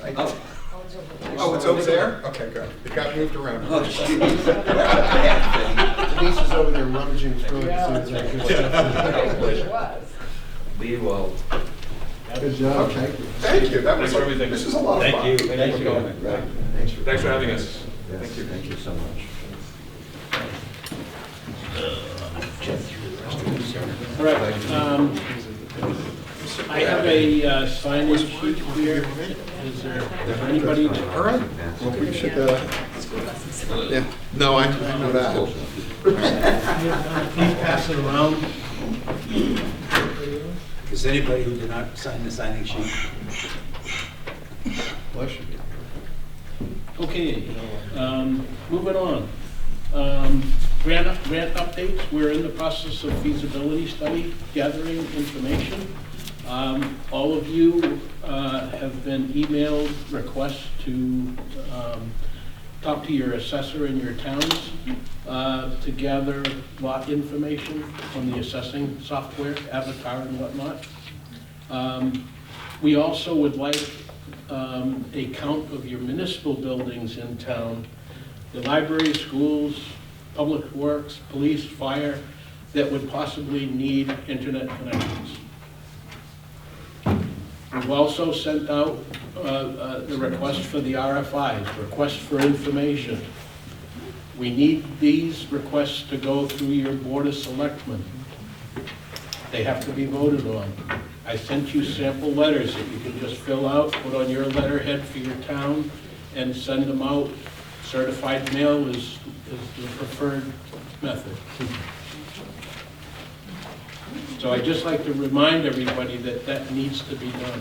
Did Rob give you an address to send it to? 770 Elm Street for Consolidated. I sent, Yeah, that's what you sent that. Albany is Consolidated as well as Spectrum, and I gave one address for Consolidated. It'll go directly to Rob Coster, Vice President of Consolidated. And I gave you 3 addresses to Spectrum. Okay? Yes? Can I just ask the information from the assessor and the other town information that's not related to the RFA letter, where do we send that? Send it all to me and I will forward it to Carroll. It was all in that original email that I had sent out. And we have, I believe, 9 towns right now in Carroll County that have replied. I've only seen 4, so unless you I send them know. out. Okay. I've been out of town. They'll be I was coming. just hoping it wasn't lots of money, no. No, I'm going to bombard you probably between now and the weekend. So please, the sooner that all gets done, the better it'll be. We can keep this feasibility study moving forward. As far as updates, as I told you a little earlier, we've been very busy behind the scenes. We've been working with our legislators, with Carroll. A week or so ago, Steve and I went down to the New Hampshire Digital Inequity Summit down at St. Anselm's College. We served on a panel down there. We had a few of you also in attendance. And it's where East met West in New Hampshire. We all suffer from similar problems. And we've agreed to cooperate, especially in the legislative area, so that we can get some of these legislative hurdles passed and hopefully help us down the road. Steve met yesterday with the Carroll County Librarians Association, I think is what they, and he had a very, very good conversation with the librarians in Carroll County. On Tuesday, Steve and I met with Rob Coster, who is the Vice President of Consolidated Communications. They are very interested in taking on the entire Carroll County. Had a great hour-and-a-half conversation, a lot of questions. I think that's when Steve ran out of questions. Only momentarily. And we have invited him to speak, as we had GWI here today, on December 12th at 10 a.m. And Paul O'Brien, selectman in the town of Wolfeboro, and Wolfeboro is going to host that meeting. And I will be sending out a meeting notice between now and the weekend. Very interesting. I like competition. Me too. And it was very, very promising. Have I left anything out with what we've been doing behind the scenes? Oh, do you want to do the legislative stuff? I'm getting to that. Okay. I'm gonna turn it over to you. You want to deal with it, or do you want me to continue? Well, All right, we've got do you want to go over there, because we've already done that, I think, right? the feasibility study. Yeah. Yeah, I know, we've got 15 minutes or so, and I just wanted to make sure we touch base on all the important things. I can send other stuff out. I'll just do it quickly. Go ahead. But basically, we spoke at the last meeting about some of the legislative hurdles. We didn't have all of them that are on the list here in your agenda. There's 6. It's already past the House filing time, so I contacted Jeb. He agreed to help with that. Got Bobby Collins from his minority office to start working. He and I worked back and forth to work on drafting of the E911 information and about the issue about broadband, the penalty for providers who fail to provide information under 33G. So we've got those 2 in. The LSRs have been filed. They have not yet come out, so we haven't had a chance to see the final product, but that's underway. And then the polls, communication district, we've already talked about. The polls in the, well, the polls is a separate one. The in lieu of taxes is separate. And then the municipal broadband, we talked about it, I think, a little bit before with Jay Kahn for the bonds. But anyway, so Jeb, though, brought up a very important thing I'd like him to address, and that is that these bills are going to come to hearings. When they come to hearings, to quote Jeb Bradley's line, it's how they come to yes. It is a matter of getting a coalition of people there to support this. And so we have to think beyond our little county, because we're trying to pass a state bill. So we've got to get involved the other counties. But why don't you speak to that one, Jeff, because this is your specialty. Getting to yes. If you go back a couple of years to the debate about Senate Bill 170 and then Senate Bill 103, it's kind of interesting. 170, the committee recommended killing the bill. That was the one that allowed towns specifically to bond for internet infrastructure. It was overturned on the floor. I mean, it was people like Steve and Rick that had contacted me and said, hey, we really need this, and enough of my fellow senators supported it, and it went. And then it went in the House fairly easily. Last year on 103, it was a little bit different. The cable companies came out of the woodwork after no opposition in the committee hearing, and convinced the chairwoman of the committee to try to table it because, again, Steve and Rick had been all over me. I said, hey, this isn't happening. And it, again, went through, and Jerry worked to get it through the House. So the point I'm making, I think, is some of these changes, and Senator Deitch's bill is the one that Carroll talked about. I expect to be a co-sponsor of it. And I think we'll have a pretty good collection of co-sponsors. But the point is that different organizations need to weigh in, and weigh in a pretty effective way. So all of the towns that are represented here, I suspect most of you are members of the Municipal Association. The Association of Counties need to be involved in this. Those are probably the 2 most important organizations that will advocate on behalf of all the towns and all the counties in the state of New Hampshire. Quite frankly, with the exception of Rockingham County, the problems that we're talking about here exist in all of the other 9 counties, and probably pockets of Rockingham County, maybe Newfields, which happens to be the home of Maggie Hassan and Chris Sanu. So having those 2 organizations, they need to be priority positions for both the Municipal Association and the Association of Counties. So I think a lot of you are on select boards here. Make sure that that is represented to the Municipal Association and to the counties. Hard to say what the cable companies will do. Maybe you know, now they started to see, because their opposition was a little bit less on 103 than 170, but I think you better be prepared for having a good turnout at the public hearing, but also making sure that the organizations that, you know, talk to people like Jerry and myself every day, Association of Counties and Municipal Association, are locked in, solid in support.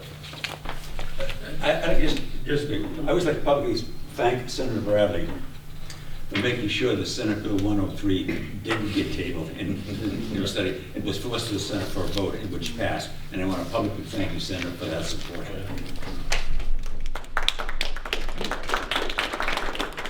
One thing I'd like to add to what Senator Bradley just mentioned, the New Hampshire Municipal Association, I am on the board of directors. I'm actually their secretary, believe it or not.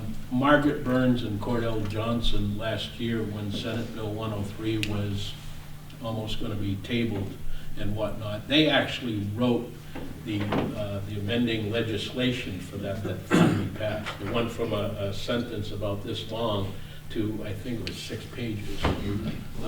So, I mean, the Municipal Association is on board. They were also one of the sponsors for that broadband panel that we sat on down at St. Anselm's College as well. So, but getting the New Hampshire Association of Counties involved. Matt, would you talk to the commissioners and see if we can get them on board as well? I have one Becky other. was first. I have one other question, because Senator Bradley, I know a number of bills. Why can't we do a blitz writing campaign as well? Because trying to get people down in Concord, unfortunately, jobs and all that.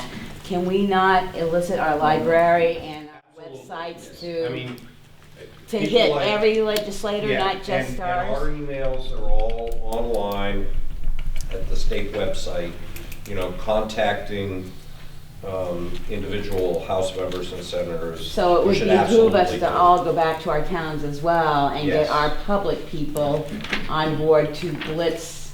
I will keep you informed and energized, trust me. I'm energized, I just need the information. Yeah, one of the Jerry would things, like to say our something. emails, as Judd points out, are online, but one of the problems is that we do get blitzed a lot, and it begins to almost be a matter of just delete. So though that does work some, I know, if there's a realistic thing of getting 150 a day, they all say the same thing, they're the same form. But once you see the same form multiple times, most people never read it anymore. Well, that's why I'm wondering about sending an attached But the other form. thing, though, again, it's that the hearings do matter. We don't have to all be there. It's going to be key to have someone like Rick there, or Steve. It's going to be key, as we said, to have the Association of Counties, Municipal Association. Those people need to be engaged. They'll come with written material, they'll hand out. Committee members pay attention to that, generally. That's the one that's going to really get the ear, because if you can get that through the committee, then when it's time to go to the various caucuses, they're going to be able to explain to the members that, you know, this is a good thing, and we think you should try to vote for it, which sways a lot of people. So we do want to put a lot of energy into getting the right people down there to do the testimony, but it doesn't have to be all of us. Well, I would like to see the school districts go down, because I'm going to use Conway for an example. Not too long ago, I think the Conway representatives are here. No. No, they couldn't make it. Yeah. Not too long ago, if you read, they just found out that their school is no longer covered by the Spectrum freebie of we'll do your televisions in school. They now have to pay for every box that's in every classroom, which is ridiculous. So I'd also think we could use the schools to say what a great advantage this would be. Schools, the libraries too. Kevin Richards, SAU 9, is fully supportive and has told us anything that he can do, he will help and support. But maybe we can send something out to all 3 districts that we haven't, well, 4, I think, in this area. Steve and I went down and we spoke in person to the governor of Wentworth School District. Yep. But I mean, get And their we- letters of support in, like the Municipal Association, the Association of Counties, get the libraries and the schools giving a letter of support that. Maybe them to come down to Correct. testify, the school's organization, not just necessarily one. Just one piece of advice, don't retire. No, I don't. No, you're exactly right.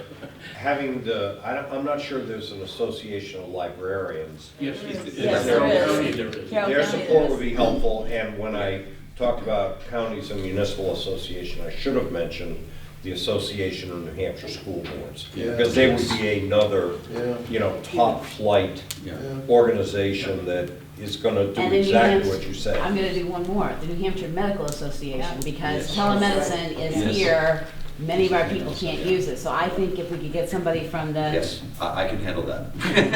I love volunteers. Lynn, you had a question. I was going to add another organization that you might want to be thinking about for support, and that's the Association of Regional Planning Commissions. Oh, yeah. Because they touch all the communities in the state. There are 9 individual ones, but they have an association that advocates for issues and advocates on behalf of the planning commissions. And it's not a direct tie to some of the things that they do, but it's very much a part of the of their planning efforts and regionalism and all of that. So First responders. Oh, yeah. I mean, one of the things that we want is we want somebody to be able to make a 911 call. First responders. So maybe, police chiefs, fire chiefs. I'll go look on that one on my side. So I've had several questions come to me about the districts and why we need them and what the purpose of this legislation is. And I think that one thing that was brought to my attention that I didn't really think much about at the time is that many of you small towns don't have water districts or sewer districts, and so you might not know what that entails. And so it was suggested that we do some educational outreach in these areas, not just in Concord, but before we get to that point of needing someone to testify to make sure that these associations, as well as individuals and select boards and so on, understand what we're talking about when we talk about communication district and why it's needed. We met at that summit, we met with all our counterparts in the western part of the state, Chesterfield, Lyme, who else did I miss over there? But we've all agreed that we're going to support each other in all this legislation. Yeah. Because 2 of the pieces of legislation were recommended by them that we did get filed. That was the town of Bristol. And Nick from Bristol and whatnot. So That's the thing we really want to be sure we can really understand. Carroll County is not alone in this. This comment has been made. But this is much of New Hampshire. And we need to be reaching out on a continual basis to those other areas of New Hampshire, as Senator Bradley has suggested.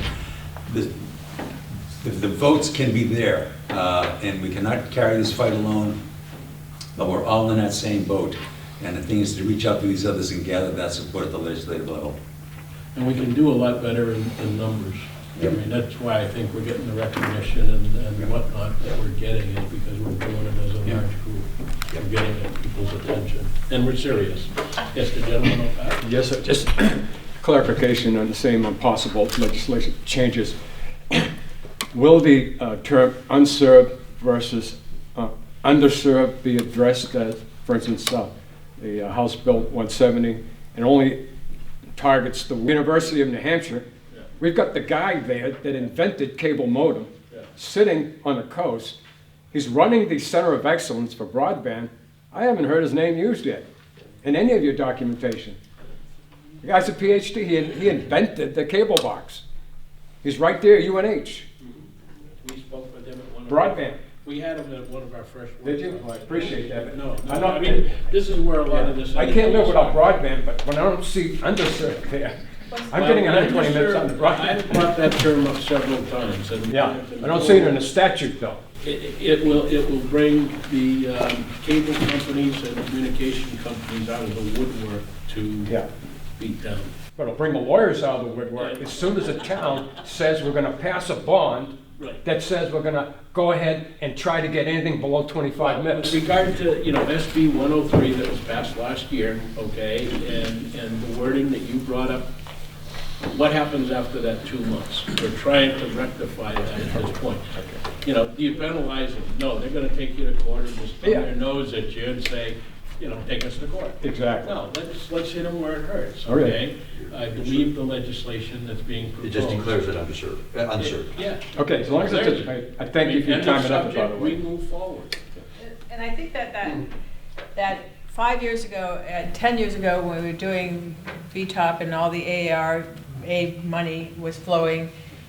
Unserved had a definition of no service or just satellite service, or no other broadband or internet access besides that. And underserved had a definition of, at one point, of under 4.1, and then it was 10.1, and so on. So now I think that we're headed towards this thought process that if you don't get the federal definition of broadband, you are unserved. And so there's no underserved anymore. You're just unserved if you don't get at least 25.3. The FCC is addressing both terms. At this date, Chairman Powell just this past week. Is trying to. Exactly. We had 60 more satellites launched Monday, right? And here we are talking about fiber to the house. I rest my case, no pun intended. Lawyers will get involved, almost guaranteed. I'm up for the fight. When I was on a broadband committee here in town about 10 years ago, we had that same discussion. How can we get the town to get broadband? There was discussion, what do we mean by broadband? Very familiar with the terms. And I still don't see much discussion. Finally see statutes, which is the only regulated piece of paper. Everything else is moot. Until you have a statute written and approved by the state legislature, it's all wind. I apologize for being brusque. No, that's what we need. Competition. All right, last question. Last question, it concerns our scribe or our clerk. Are we going to leave this as the clerk, or are we? Are you volunteering? No, I don't have time. I would if I had time. I don't have time. I've been doing a good job. No. Should we take the name off so people don't send stuff that may not Trying to get get to a you? hold of them. I don't know what's going on. Well, that's why I say, can we scratch? I'll make a motion that we scratch them temporarily, because I'm concerned that information might get lost if it goes to the clerk that's not been I've already. been picking up. It's all, everything's gone through you anyway. I know, but when the paperwork comes out, Yeah. it's still listed as Okay. the clerk, is what I'm saying. Can we take it off as clerk so that we I don't take lose it off. You don't information? have to. Take it out this part.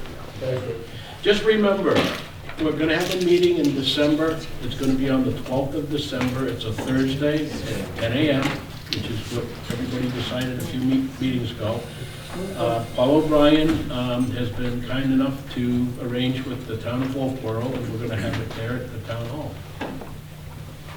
Please put it on your schedules. It's 4 weeks out, so we have plenty of time. And if there's any people, we're not going to have any meetings after that, probably after the holidays. If there's any other town that would like to host a meeting, please let me know. We got standing offers from the county offices down at the county in Ossipee, and we've had an open invitation at the Economic Council in Conway as well. But I personally enjoy coming to all the towns to see what all the towns are about. Yeah. Yes, Kelly? I think she had her hand up first, but. Well, we could approve the minutes for the last meeting. That's Oh, what I was yeah. Motion to accept the minutes of the October 7th meeting.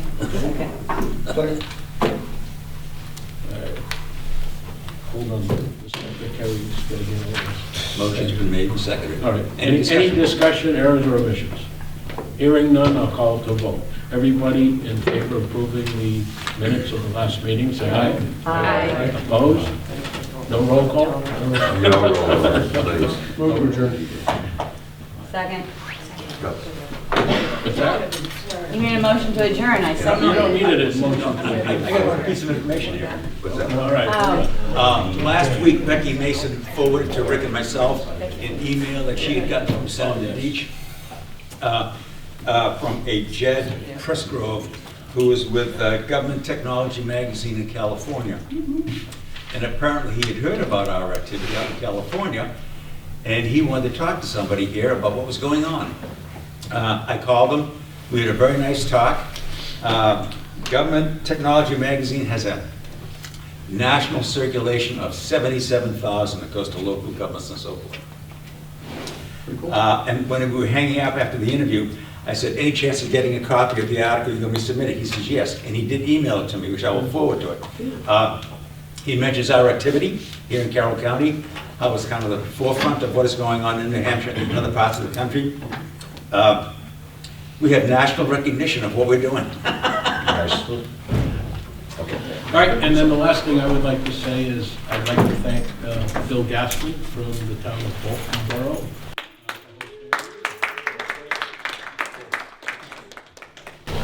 And we hope you all have a great Thanksgiving. And I will call us adjourned. You too.